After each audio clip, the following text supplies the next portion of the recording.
Olá, tudo bem? Sou Alfredo Oliva, sou professor universitário e quero falar sobre Byung-Chul Han.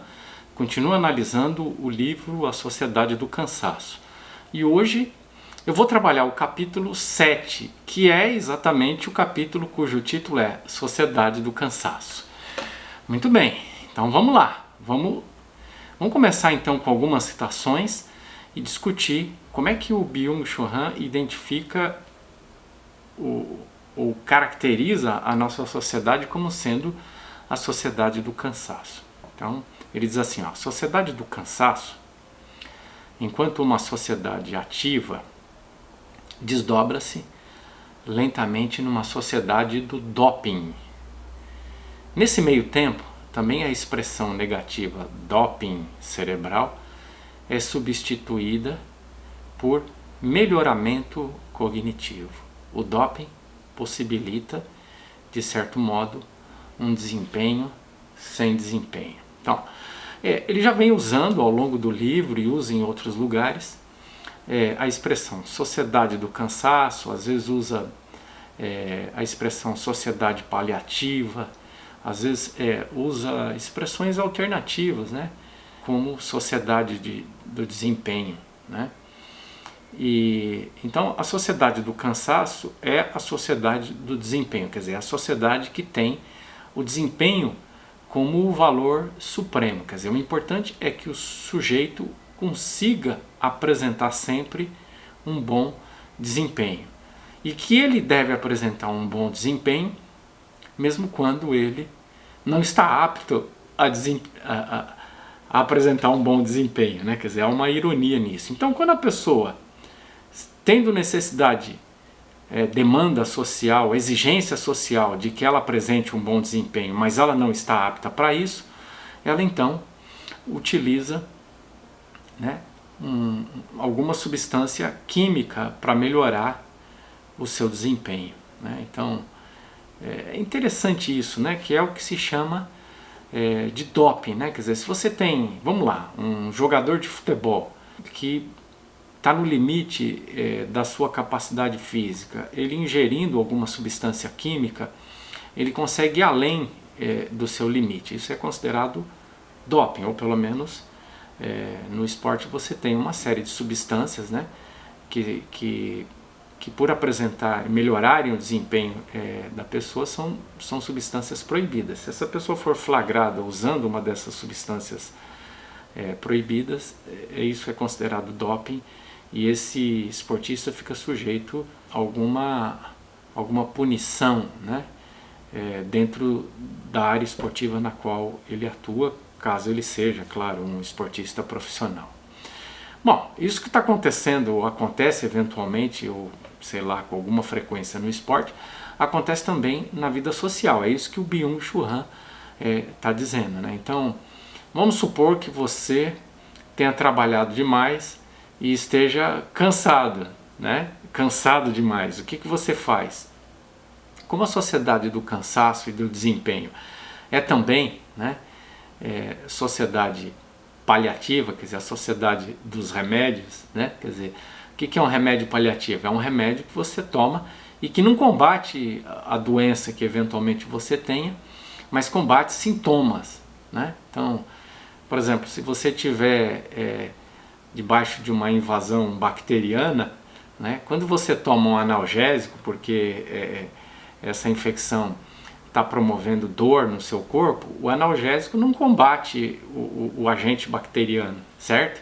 Ele ameniza a dor, mas ele não age na causa do problema.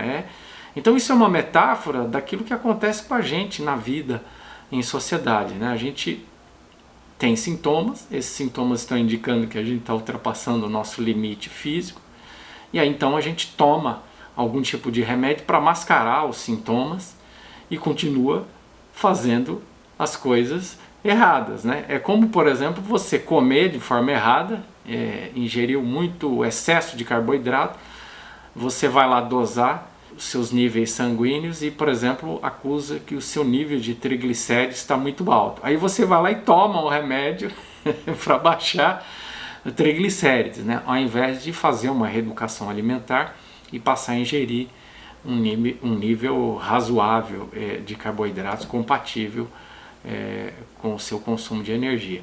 Claro que existem problemas genéticos ou algum outro tipo de problema orgânico em que essa taxa de triglicérides fica alta independentemente do consumo. Mas eu estou falando de pessoas que ingerem demais carboidrato e ao invés de passarem a ingerir menos, elas passam a tomar um remédio para continuar comendo errado, né? Então é isso que tem acontecido com a gente de forma geral, é isso que o Byung-Chul Han está dizendo. Quando ele chama de sociedade do desempenho, uma sociedade na qual a gente é convocado a apresentar desempenho sem desempenho, ele está falando sobre isso, né? Por isso que também a nossa sociedade é a sociedade do doping e é uma sociedade também farmacológica, quer dizer, a indústria farmacêutica é muito potente, é muito forte, tem um lobby muito forte e, claro, é sempre também uma tentação, tendo a pessoa alguma dor, algum problema, algum sintoma, é muita tentação combater esse sintoma e continuar a vida do jeito que estava. Então é preciso tomar muito cuidado, porque o doping permite melhorar a performance, mas depois que o efeito da substância passa, se esgota no organismo dessa pessoa, o cansaço vem em dobro também, né? Então você tem um desempenho temporário, mas depois o cansaço é também maior, né? Então, na verdade, a gente fica só protelando as coisas, empurrando com a barriga, né? Eu acho que é sobre isso a reflexão de Byung-Chul Han. E ele diz ainda em outro trecho: o doping não passa de uma consequência dessa evolução na qual a própria vitalidade, que é constituída por um fenômeno bastante complexo, é reduzida a uma função vital e um desempenho vital. Como contraponto, a sociedade do desempenho e a sociedade ativa geram um cansaço e um esgotamento excessivos. Esses estados psíquicos são característicos de um mundo que se tornou pobre em negatividade e que é dominado por um excesso de positividade, né? Ele já tinha definido um pouco esses termos, né, em capítulos anteriores, né? É uma sociedade dominada pela positividade, no sentido de as pessoas estão sendo coagidas a fazerem, a agirem o tempo todo, né, a realizarem demais, e o valor da negatividade, que é a potência do não fazer, não é incapacidade, mas é a escolha do não fazer, é uma coisa muito pouco explorada, muito pouco aceita, né? E por isso então nós estamos esgotados, porque somos convocados a um alto desempenho o tempo todo, né? E não só a apresentar desempenho, mas também a performar publicamente desempenho, né? Então, de certo modo, as redes sociais funcionam dessa forma, né? De modo que elas estabelecem uma plataforma pública onde o sujeito pode ficar performando o seu desempenho, né? Eventualmente, por exemplo, eu faço caminhadas ou corridas e eventualmente eu posto, né? Então é uma grande tentação você ficar ali nas redes sociais postando a sua caminhada diária, a sua corrida diária, no sentido de mostrar para os outros que você é um sujeito de desempenho, que você está melhorando o seu desempenho, né? Claro que a gente pode interpretar isso de uma outra forma, né? Quer dizer, se a gente tem o exercício físico como valor e a gente usa as redes sociais para dizer para os outros que esse exercício físico é praticado por nós, né? Isso pode estimular outras pessoas a manterem um estilo de vida saudável, né? Não estou dizendo que tudo aquilo que é dito, ou colocado, ou anunciado ou postado nas redes sociais é simplesmente uma performance de desempenho, né? Não estou assumindo uma postura radical, mas é preciso, claro, sempre tomar bastante cuidado, porque a gente é tentado o tempo todo a ficar performando desempenho diante dos outros e as redes sociais funcionam dessa forma, né? Então é preciso tomar cuidado. Ele está chamando essa sociedade do cansaço, sociedade do esgotamento excessivos, né? Quer dizer, estamos trabalhando demais, estamos cobrando demais, e isso está levando não só a um esgotamento físico, mas um esgotamento emocional, né? Quer dizer, pouca flexibilidade, pouca misericórdia para com a gente mesmo, né? Quer dizer, a gente exige muito da gente mesmo. E é preciso tomar cuidado com isso, porque é sempre bom lembrar que nós somos pessoas um tanto quanto limitadas, né? Limitadas do ponto de vista físico, limitadas do ponto de vista da capacidade de realizar tarefas, limitadas do ponto de vista emocional, né? Somos diferentes uns dos outros, o que funciona bem para uma pessoa não funciona para outra, e a gente precisa ter essa percepção, né? Senão a gente pode, de fato, entrar num estado bastante ruim, que é o estado de ficar se comparando com os outros e tentar apresentar um desempenho que o nosso corpo, a nossa estrutura emocional não pode, por uma série de razões, não pode temporariamente ou não pode definitivamente, tá bom? Um outro trecho ele diz assim: o cansaço da sociedade do desempenho é um cansaço solitário, que atua individualizando e isolando, né? Quer dizer, por que cansaço solitário? Porque as pessoas não podem verbalizar ou não podem expressar as fraquezas, né? Se você pensar, por exemplo, é bastante incomum que as pessoas utilizem as redes sociais para anunciar que elas fizeram algo e foram mal sucedidas, né? Ah, eu fiz uma prova para um concurso e não passei, ou passei em quinto lugar, né? E só existiu uma vaga, então eu não vou desfrutar dessa vaga, né? A gente não usa as redes sociais para comunicar às pessoas os nossos fracassos, né? E claro, isso também cria a ilusão de que está todo mundo sendo bem sucedido e eu sou o único que não está sendo bem sucedido. Então o meu cansaço, o meu, entre aspas, fracasso, ele tem que ser experimentado isoladamente, né? Silenciosamente. E isso também a gente tem que tomar bastante cuidado, porque é claro que o caminho do sucesso, ou o caminho daquilo que se chama de sucesso, é pavimentado por inúmeros, às vezes infinitos, insucessos ou infinitos fracassos, né? Então vamos sempre lembrar da metáfora, né?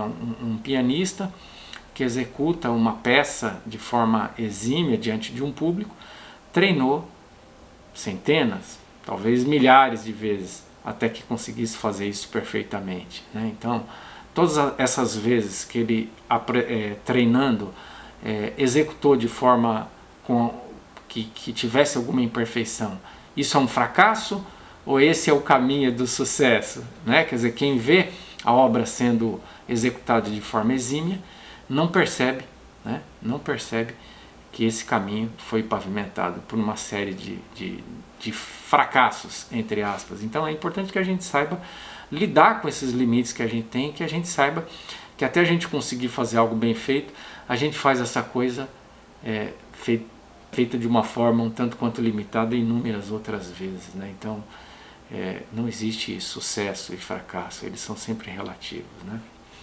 E por fim, o cansaço de esgotamento não é um cansaço da potência positiva, ele nos incapacita a fazer qualquer coisa.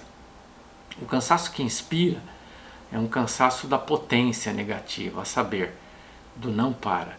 Também o sabá, né, que originalmente significa parar, é um dia do não para. Não para, ele está usando a expressão com hífen, né? O não, hífen, para. Quer dizer, ele está dizendo que devemos ter um tempo em que nós dizemos não para as atividades, né? Esse é o sentido do não para. Existe um dia em que não fazemos nada, né? E aqui, claro, ele está fazendo uma alusão ao livro bastante conhecido no mundo ocidental, né?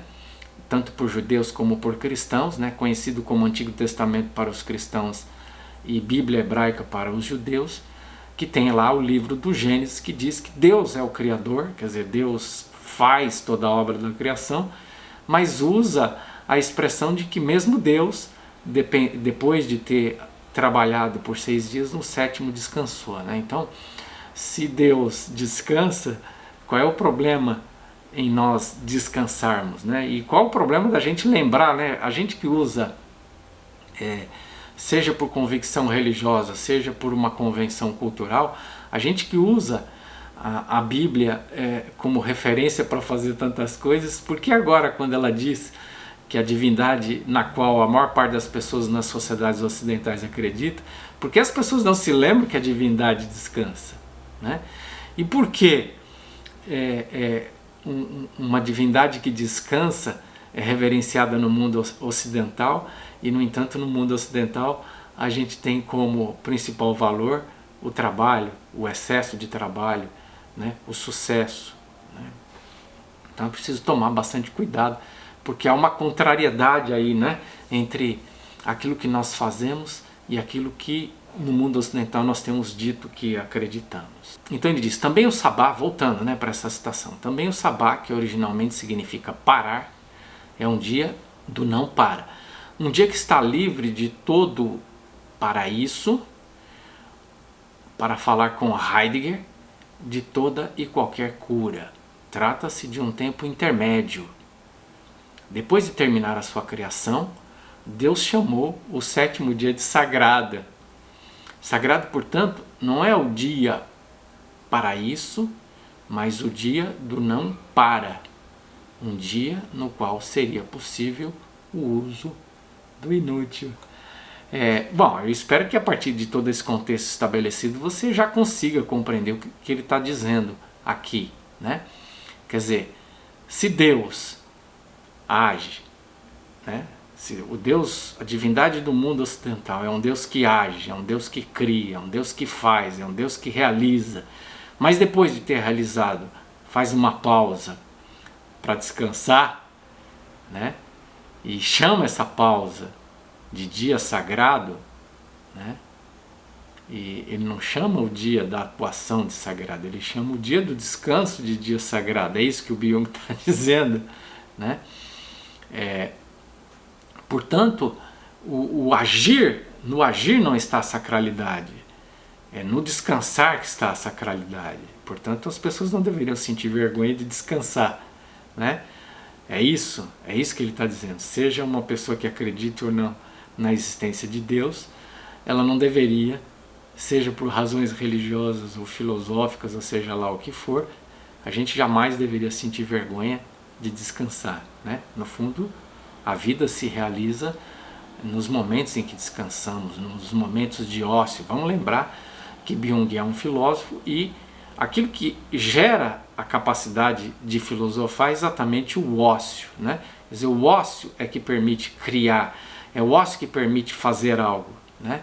E claro, depois de toda a ação, um repouso, né? Então, o mundo deveria ser uma alternância entre ação e repouso, né? Como diriam os antigos gnósticos, né? Muito bem, eu espero ter ajudado a desvendar mais esse capítulo de Byung-Chul Han, o sétimo, né, e último. Depois teremos ainda apêndices, né? Quer dizer, temos capítulos que não estão colocados como dentro da sequência numérica, mas que seguem um apêndice que tem a sua densidade própria. De qualquer forma, chegamos, né, ao coração do livro, que é exatamente o capítulo que coincide com o título, Sociedade do Cansaço, né? E aqui uma explicação da razão por que estamos tão cansados. Muito bem, a gente se vê então num próximo vídeo. Um abraço e até lá!